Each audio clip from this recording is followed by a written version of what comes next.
ಅನ್ನದಾತ ನಮ್ಮ ರೈತ, ಅನ್ನದಾತ ನಮ್ಮ ರೈತ, ಸಕಲ ಜೀವಕ್ಕೂ ಅನ್ನ ನೀಡುವ ಜೀವದಾತ, ನೆಲ ತಾಯಿಯ ಮಗ ನೀನು ಪುಣ್ಯವಂತ, ಶರಣು ಶರಣು ನಿನಗೆ ಅನ್ನದಾತ, ಅನ್ನದಾತ ನಮ್ಮ ರೈತ, ಅನ್ನದಾತ ನಮ್ಮ ರೈತ.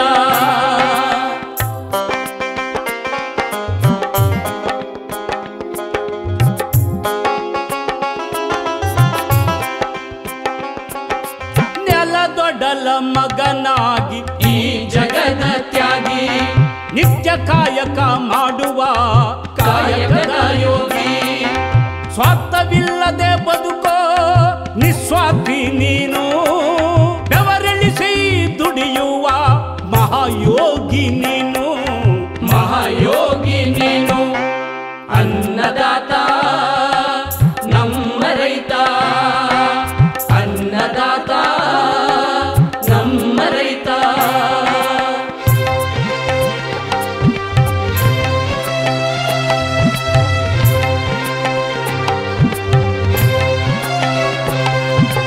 ನೆಲದೊಟ್ಟಿಗೆ ಬೆರೆತ ನಿನ್ನ ಬದುಕು, ಹೊಲದಲ್ಲಿಯೇ ನಿನ್ನ ದೇವರನು ಹುಡುಕು, ಭೂತಾಯಿ ನಂಬೂನಿ ನಂಬಿಕೆಯೇ ದೇವರು, ಕೈ ಬಿಡೋಳಲ್ಲ ಭೂತಾಯಿ ನಂಬಿದ ನಮ್ಮನ್ನು, ನಂಬಿದ ನಮ್ಮನ್ನು, ಅನ್ನದಾತ ನಮ್ಮ ರೈತ, ಅನ್ನದಾತ ನಮ್ಮ ರೈತ.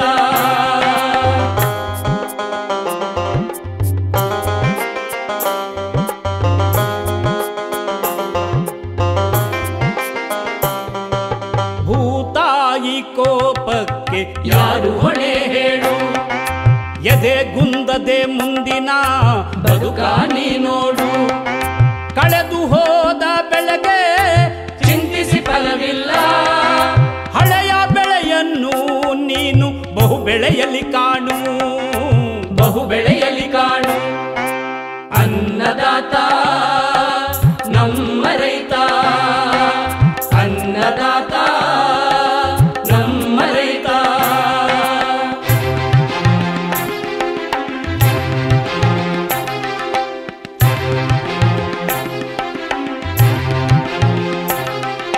ಹುಟ್ಟಿ ಬಂದ ಮೇಲೆ ಬದುಕುವ ಛಲವಿರಲಿ, ಛಲದಿಂದ ಗೆಲ್ಲುತ್ತಾ ಹೊಸನಗೆ ಮೂಡಲಿ, ನಿನ್ನ ಬದುಕಿನ ಹಾದಿಯು ಆದರ್ಶವಾಗಲಿ, ಮುಂದಿನ ಪೀಳಿಗೆಗೆ ಹೊಸ ಮಾರ್ಗ ದೊರೆಯಲಿ, ಹೊಸ ಮಾರ್ಗ ದೊರೆಯಲಿ, ಅನ್ನದಾತ ನಮ್ಮ ರೈತ, ಅನ್ನದಾತ ನಮ್ಮ ರೈತ, ಸಕಲ ಜೀವಕ್ಕೂ ಅನ್ನ ನೀಡುವ ಜೀವದಾತ, ನೆಲ ತಾಯಿಯ ಮಗ ನೀನು ಪುಣ್ಯವಂತ, ಶರಣು ಶರಣು ನಿನಗೆ ಅನ್ನದಾತ, ಅನ್ನದಾತ ನಮ್ಮ ರೈತ, ಅನ್ನದಾತ ನಮ್ಮ ರೈತ. ನಮಗೆ ಮೊದಲು ರೇಷ್ಮೆ ವ್ಯವಸಾಯ ಮಾಡಬೇಕು ಅಂತ ಅಂದ್ಬಿಟ್ಟು ನನಗೆ ಭಾರಿ ಆಸೆ. ನನಗೆ 2 ವರ್ಷ 3 ವರ್ಷ 5 ವರ್ಷ ಈ ಥರ ಎಲ್ಲ ವ್ಯವಸಾಯ ಮಾಡ್ಕೊಂಡು ರೇಷ್ಮೆ ವ್ಯವಸಾಯದಲ್ಲಿ ಈ ಮಟ್ಟಕ್ಕೆ ನಾನು ಮುಂದೆ ಬಂದಿದ್ದೀನಿ. ಆದರೂ ಮಾನವತೆಗೆ ಮನಸ್ಸಾಗ ಹುಟ್ಟಿದ ಮೇಲೆ ಪ್ರಾಣನಂತೂ ಕಳ್ಕೊಳ್ಳಿರೈತಿ. ಅವಾಯ್ಡ್ ಮಾಡ್ಕೊಂಡು ಇವತ್ತು ಈ ಕೂಲಿ ಸಿಕ್ಕಿಲ್ಲ ಅಂದ್ಬಿಟ್ಟು ಪ್ರಾಣ ಕಳ್ಕೊಳ್ಳೋಕ್ಕಾಗಲ್ಲ. ಇವತ್ತು ಸಿಕ್ಕಿಲ್ಲ ನಾಳೆ ಏನಾದ್ರು ಸಿಗ್ತದೆ. ಅದೆಲ್ಲರೂ ಜೀವನ ಕಳೆದು ಮನುಷ್ಯ ಸಾಕ್ಷಿ ಸಾಯ್ಬೇಕೆ ವಿನ ಸುಮ್ಮನೆ ಸಾಲಿಕ್ಕೆಲ್ಲ ಎದುರ್ಕೊಂಡು ಯಾರೋ ಬೋದ್ಬಿಡ ಅಂದ್ಬಿಟ್ಟು ಎದುರ್ಕೊಂಡು ಸತ್ತೋದ್ರೆ ಹೋಗ ನಾವೇನೆ. ಅದೇ ಎಲ್ಲ ರೈತರು ಒಂದೇ ಬೆಳೆನ ಬೆಳೆಯೋಕೆ ಹೋಗ್ಬಾರ್ದು.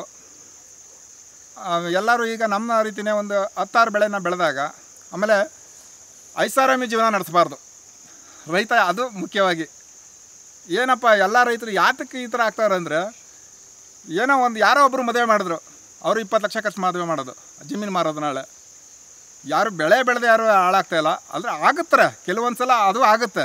ಯಾಕೆ ಈಗ 20 ಎಕರೆ ಇದ್ದರೆ 20 ಥರನೇ ಬೆಳೀಲಿ ಜಮೀನು. ಯಾವುದೇ ಒಂದು ತರಕಾರಿ ಹಾಕಿದ್ರು 20 ಥರ ಬೆಳಿಬೇಕು. 20 40 ಮಾಡಿದ್ರೆ ಇನ್ನೂ ಅನುಕೂಲ ಅವರು. ಮತ್ತು ನೇರ ಮಾರಾಟ ಮಾಡಬೇಕು, ಆವಾಗ ರೈತನಿಗೆ ಅದು ಲಾಭ ಆಗೋದು. ಸರ್ ನಾವು ಬ್ಯಾಂಕಲ್ಲಿ ನಾವೇನು ಸಾಲ ತಗೊಂಡಿಲ್ಲ, ನಾವೇನು ಅವ್ರಿಗೆ ಬಡ್ಡಿ ಗುಡ್ಡಿ ಏನು ಕಟ್ಟಂಗಿಲ್ಲ. ಬೇಕಾಯ್ತಮ್ಮ ಅಣ್ಣ ತಮ್ಮದಿರ್ತ ಒಂದು 5,000 ಇಸ್ಕೊತೀವಿ, ಒಂದು 20 ಬರ್ತವೆ, ಅವ್ರಿಗೆಲ್ಲ ವಾಪಸ್ ಕೊಡ್ತೀನಿ. ನಮ್ಮ ತೈಲ ತಗೊಂಡು ಅವ್ರು ಕೊಡ್ತಾರೆ. ಆತ್ಮಹತ್ಯೆ ಆದಿ ತುಳಿಯುವಷ್ಟು ದುರ್ಭಿಕ್ಷವನ್ನು ಕೃಷಿ ನಮಗೆ ಯಾವತ್ತೂ ಉಂಟು ಮಾಡಿಲ್ಲ.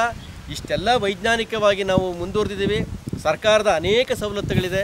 ಇವತ್ತು ಬಡ್ಡಿ ರಹಿತವಾದ ಸಾಲ ನಮಗೆ ಸಹಕಾರ ಸಂಘಗಳಲ್ಲಿ ಸಿಗ್ತಾಯಿದೆ. ಇದೆಲ್ಲ ಸವಲತ್ತುಗಳನ್ನು ನಾವು ಬಳಸ್ಕೊಂಡು ಜಾಣ್ಮೆಯಿಂದ ಬೆಳೆಯಲ್ಲಿ ಪರಿವರ್ತನೆಯನ್ನು ಮಾಡ್ಕೋಬೇಕಾಗುತ್ತೆ. ಯಾವ ಕಾಲಕ್ಕೆ ಯಾವ ಬೆಳೆಯನ್ನು ಹಾಕಿದರೆ ನಾವು ರೈತ ಸ್ಥಿರವಾಗಿ ಇರಬಲ್ಲ, ಸುಸ್ಥಿರವಾದ ಆದಾಯದ ಮೂಲವನ್ನಾಗಿ ಕೃಷಿಯನ್ನು ಮಾಡ್ಕೋಬೇಕಾಗುತ್ತೆ. ಇದೆಲ್ಲವನ್ನು ಬಳಸ್ಕೊಂಡು ನಾವು ಸ್ಥಿರವಾಗಿ ನಿಲ್ಲೋ ಕಡೆ ಯೋಚನೆ ಮಾಡಬೇಕು ಹೊರತು ಆತ್ಮಹತ್ಯೆಯ ಹಾದಿ ಹಿಡಿದಾಗ ಆತ್ಮಹತ್ಯೆ ಒಂದೇ ಪರಿಹಾರವಲ್ಲ. ಆತ್ಮಹತ್ಯೆಯ ನಂತರ ಆತನ ಕುಟುಂಬ ಎದುರಿಸುವ ಸಂಕಷ್ಟ ಇದೆಯಲ್ಲ, ಅದನ್ನು ಆತ್ಮಹತ್ಯೆ ಮಾಡಿಕೊಳ್ಳುವ ರೈತರು ಮೊದಲೇ ಯೋಚಿಸಬೇಕು. 15,000 ರೂಪಾಯಿ ಲೋನ್ ಕೊಟ್ಟಿರೋದು ಈಗ 15 ವರ್ಷದ ಹಿಂದೆ. ಇವಾಗ ನಂದು 9 ಲಕ್ಷ ರೂಪಾಯಿ ಲೋನ್ ಕೊಟ್ಟಿದ್ದಾರೆ ಸರ್ ಬ್ಯಾಂಕ್ನಲ್ಲಿ, ಬರೀ 1 ಎಕರೆಗೆ ಮಾಡ್ತಾನೆ.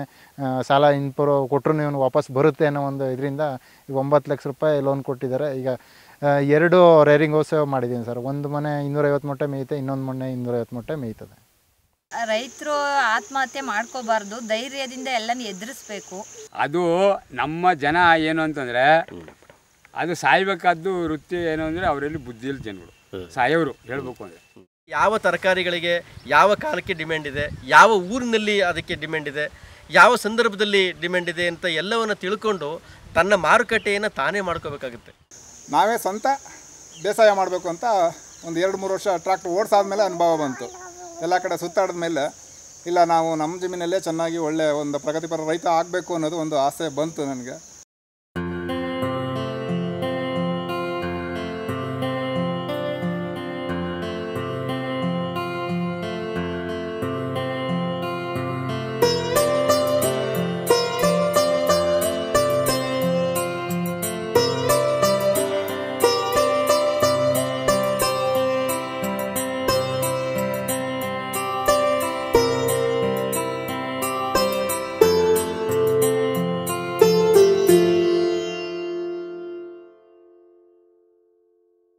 ರೈತ ಬಂಧುಗಳೇ, ನಾನು ಮುಖ್ಯಮಂತ್ರಿ ಸಿದ್ದರಾಮಯ್ಯ ಮಾತನಾಡುತ್ತಿದ್ದೇನೆ. ಸ್ವತಃ ರೈತನಾದ ನನಗೆ ರೈತರ ನೋವಿನ ಅರಿವಿದೆ.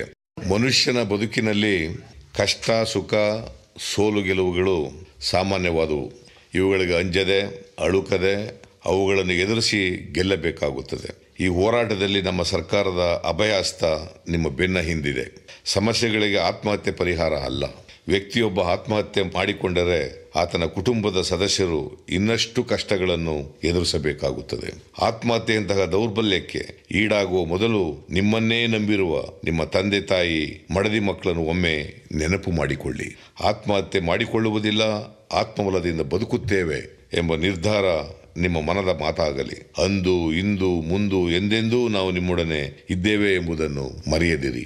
ನಿಮ್ಮ ಕಷ್ಟಗಳನ್ನು ಆರೋಗ್ಯ ಸಹಾಯವಾಣಿ 104 ಮೂಲಕ ನಮ್ಮ ಜೊತೆ ಹಂಚಿಕೊಳ್ಳಿ. ನಮ್ಮ ಸರ್ಕಾರ ನಿಮ್ಮ ನೆರವಿಗೆ ಸದಾ ಸಿದ್ಧವಿದೆ. ಧನ್ಯವಾದಗಳು.